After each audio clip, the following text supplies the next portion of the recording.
Steamer itu yang setrika yang uap ya, iya nggak sih ya? Nah, steamer itu bisa ngegantiin peran setrika konvensional, setrika listrik, itu bener nggak? Bener, tapi nggak bisa sebaliknya. Nggak bisa setrika ngegantiin peran steam. Oh berarti steamer Iya. lebih baik dong? Iya, Oh gitu. iya. Oh. Karena steamer kan uap panas kan. Mm-mm. Nah, uap panasnya itu seperti yang di segmen 2 ya. Yap. Ini segmen 3 kan ya. Berarti Uh-uh. di segmen 2 kita bicarakan bahwa panas itu bisa membunuh bakteri, virus, Mm-mm. jamur, parasit gitu. Itu di atas 60 derajat Celcius tuh semuanya itu biasanya Mm-mm. musnah. Hmm. Nah, kalau misalnya steamer kan di atas 60 derajat Celcius, Mm-mm. terus dia ada cairannya karena kan uap air kan. Maka dia bisa membunuh semuanya itu.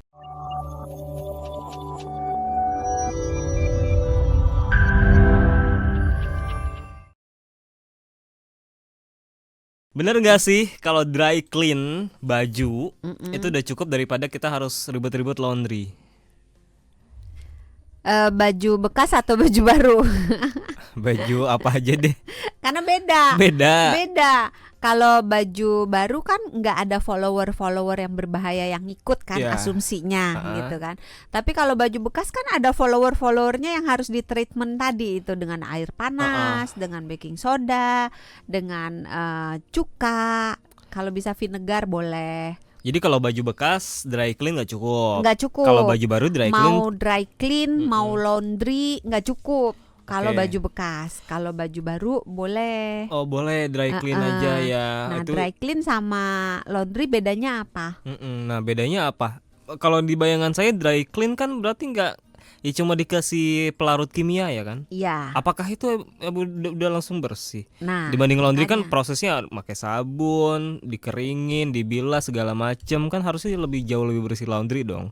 Tergantung sih, kalau yang ngotorinnya base-nya itu minyak lebih bersih kalau dry clean. Oh, Tapi gitu. secara lingkungan karena dia menggunakan bahan kimia, jadi mencuci sendiri dianggap lebih bersahabat dengan lingkungan. Walaupun sebenarnya kegiatan mencuci kan juga membuang sabun ke lingkungan gitu. Iya. Oke. Bener nggak sih dok kalau steamer? Nah kita bicara soal steamer. Itu loh sahabat Noro yang Steamer kalau kita beli bapau itu bukan? steamer biasanya kalau cuci mobil pakai steamer kan. Steamer itu yang setrika yang uap ya, iya nggak sih ya? Nah, steamer itu bisa ngegantiin peran setrika konvensional, setrika listrik, itu bener nggak? Bener, tapi nggak bisa sebaliknya. Nggak bisa setrika ngegantiin peran steam. Oh berarti steamer lebih baik dong? Iya. Oh gitu. Iya. Oh. Karena steamer kan uap panas kan.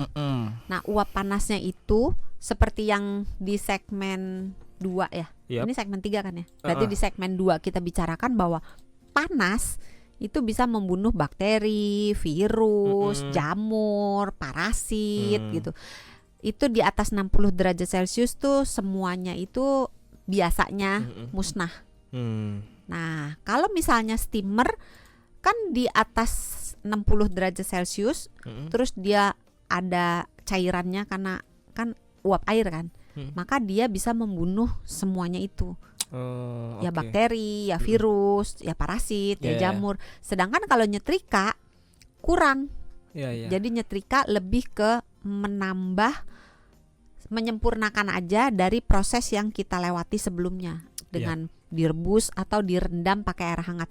Itu tips juga di segmen 1 kan kita bilangnya direbus ya, segmen 2 ya. Direbus, iya. Direbus. Kalau misalnya nggak mau direbus atau mungkin takut bajunya rusak gitu ya. Iya. Itu boleh direndam. Oh. Direndam di air minimal 60 derajat Celcius. Taunya dari Oke. mana? Pakai termometer. Nggak punya termometer, ya ditepuk di tangan, jangan lama-lama.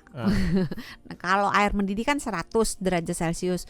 Kalau yang nggak mendidih itu kurang lebih kayak apa ya, air dispenser. Kalau air dispenser kan antara 70-80 gitu. Jadi lebih dingin sedikit dari air dispenser. Jadi kalau kita celup tangan dikit, kita masih bisa tolerir beberapa detik. Tapi kalau air panas kan nggak bisa gitu. Mungkin kalau sampai mendidih butuh waktu 15 menitan. Kalau Sampai 60 dia mulai derajat kelihatan gelembung-gelembung ya, kecil. mungkin kalau Nah, itu 60 udah derajat ya 60. 10 menitan lah ya.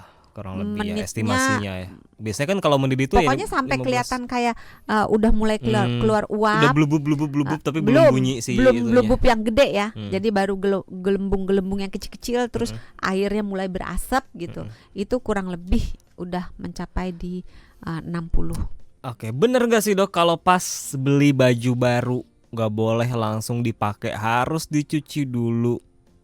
Iya. Iya, jadi gak haram hukumnya untuk langsung pakai. Karena kan Ya ada enggak juga sih. ada orang, sebagian kan- orang yang buru-buru Iya. terus mampir ke toko Langsung baju langsung gitu. dipakai saat itu Iya, juga kan jadi ada susah juga. keperluan. Kalau ditanya ya sebaiknya dicuci dulu. Tapi apakah kalau beli baju baru nggak langsung dicuci tapi langsung dipakai, Ada artinya resikonya. ada risikonya? Iya. Apa ada risiko Ya kan apa? namanya baju baru kan ada benda-benda yang kita nggak tahu yang melekat di sana.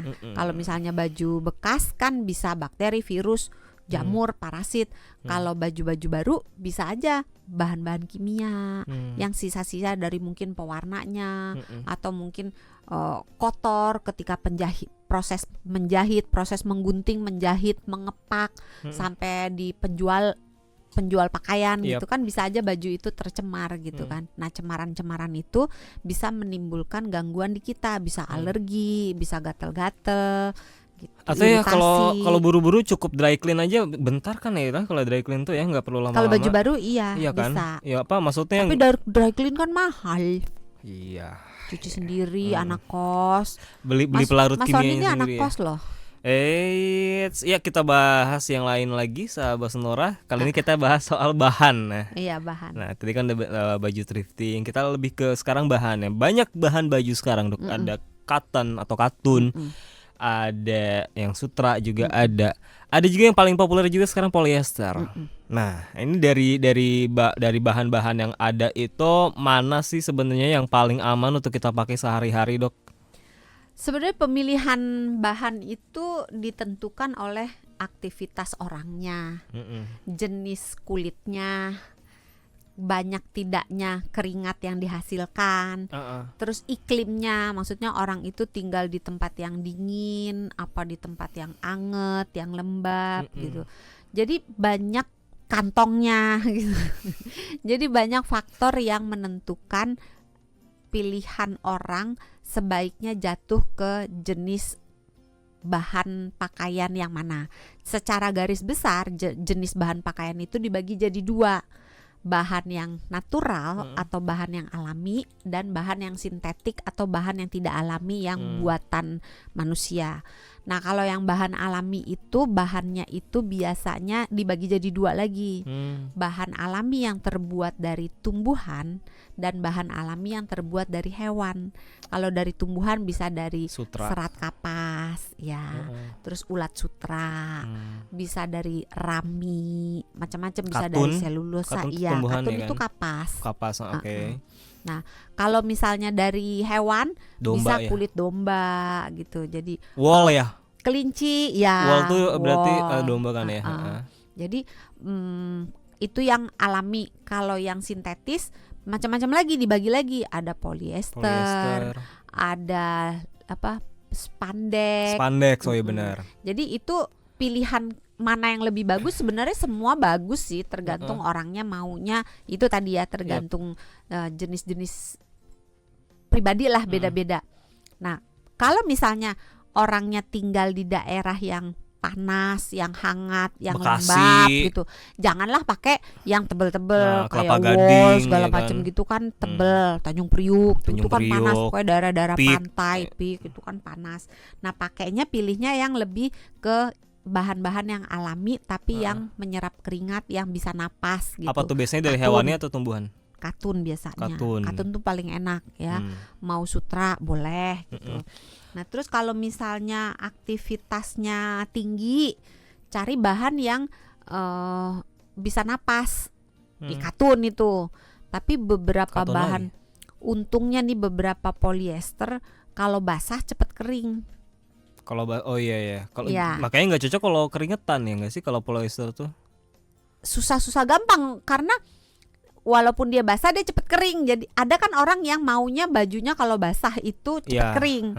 Kalau katun dia bisa napas tapi gitu basah keringnya akan Susah. lebih cepat polyester daripada katun Hmm. gitu. Makanya tergantung lebih suka yang mana. Kalau saya pribadi saya lebih suka yang katun daripada polyester, karena polyester rasanya agak gerah gitu, Nah, nggak enak di kulit. kalau yang polyester atau sintetik itu sebaiknya dicocoknya bagi orang-orang yang kayak gimana kalau gitu?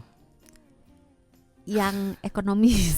Karena Ekonomi. biasanya barang-barang yang terbuat dari Ya lebih. polyester, spandex gitu itu biasanya harganya lebih murah daripada yang katun, Iya. yang sutra, yang wool. Biasanya yang sintetik itu lebih murah.